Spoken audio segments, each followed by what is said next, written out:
హవాలా సింపుల్గా ఉండే ఈ పదానికి ఎంతో అర్థం ఉంది. హవాలా ముసుగులో రోజు వేల కోట్ల రూపాయల చేతులు మారుతున్నాయి. విదేశాల్లో సంపాదించిన డబ్బును ట్యాక్స్ కట్టకుండా మన దేశంలోకి రహస్యంగా తరలించడాన్ని హవాలా అంటుంటారు చాలా మంది. చట్ట వ్యతిరేకంగా జరుగుతున్న ఈ బిజినెస్ ప్రపంచవ్యాప్తంగా విస్తరించింది. Underworld don Dawood Ibrahim లాంటి ఎంతో మంది కింగ్ పిన్లకు దీంతో సంబంధం ఉంది. ఈ హవాలాలో తిరుగులేని పేరు సంపాదించుకున్న ఓ యువకుడి జీవితం ఎలాంటి మలుపులు తిరిగిందన్నదే ఇవాల్టి క్రైమ్ ఫ్యాక్టర్.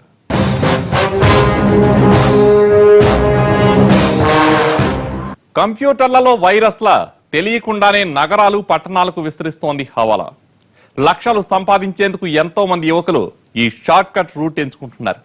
కానీ ఒక్కసారి ఈ ఉచ్చులో చిక్కితే ఇక లైఫ్ కి ఎండ్ కార్డ్ పడినట్లే. అదెలాగో ఇప్పుడు చూద్దాం.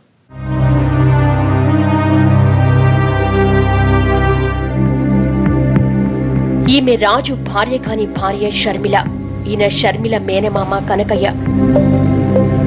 షర్మిల రాజుతో ఉంటున్నప్పటి నుంచి కనకయ్య తరచూ ఆ ఇంటికొస్తూ ఉండేవాడు. ఆయన తన సొంత బాబాయిలా చూసుకునేవాడు రాజు. కొన్ని రోజులుగా కనిపించకుండా పోయిన రాజు మరణించాడన్న వార్తను జీర్ణించుకోలేక విషాదంలో ఉన్నారు వీళ్లంతా.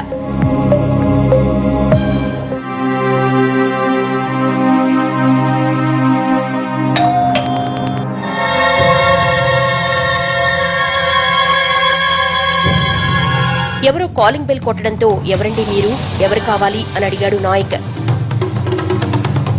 నా పేరు శంకర్, మర్డర్ కేసును ఇన్వెస్టిగేషన్ చేయడానికి వచ్చిన స్పెషల్ పోలీస్ ఆఫీసర్ని అంటూ తనను తాను పరిచయం చేసుకున్నాడు. నాయక్ అతన్ని డౌట్ గా చూస్తూనే లోపలికి రానిచ్చాడు.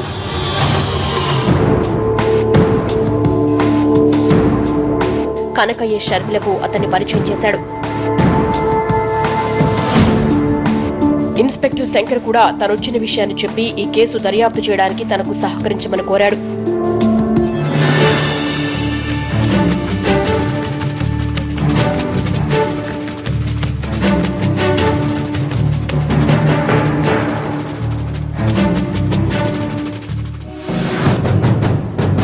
అంతేకాదు, నాయక్ కనకయ్యల ఫోన్ నంబర్లు కూడా తీసుకుని మళ్లీ కలుస్తానని చెప్పి వెళ్తూ నాయక్ ను అనుమానంగా చూస్తూ వెళ్లాడు.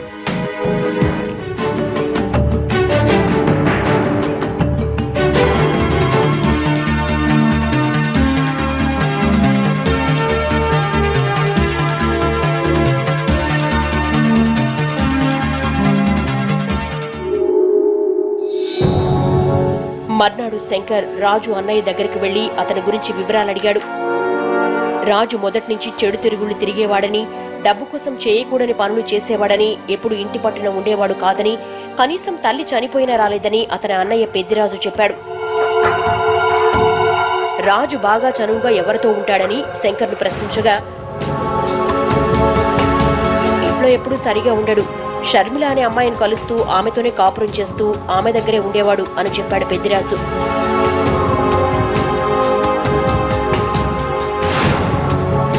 తనకు కావలసిన వివరాలేవి దొరకపోవడంతో మౌనంగా వెళ్లిపోతున్న ఇన్స్పెక్టర్ ను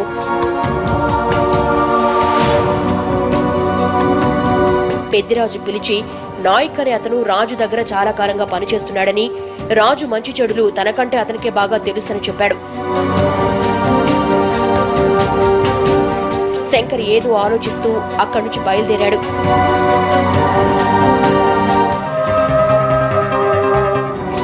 మర్నాడు నాయక్ ఫోన్ చేసి రాజు మర్డర్ కు సంబంధించి కొన్ని వివరాలు కావాలి, అర్జెంటుగా రమ్మని చెప్పాడు.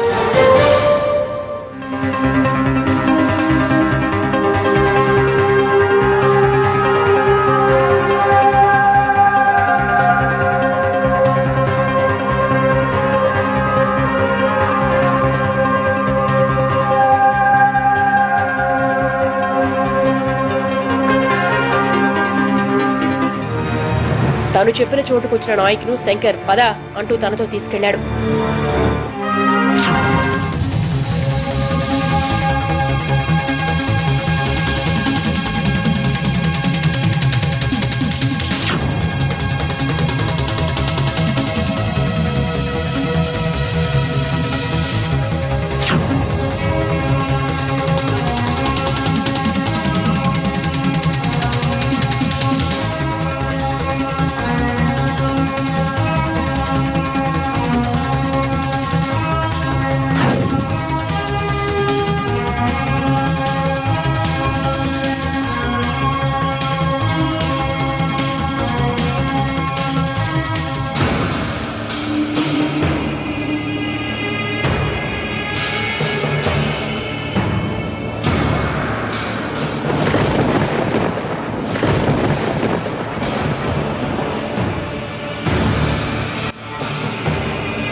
అరే చెప్పు, మర్యాదగా చెప్పు, రాజును ఎందుకు చంపావు?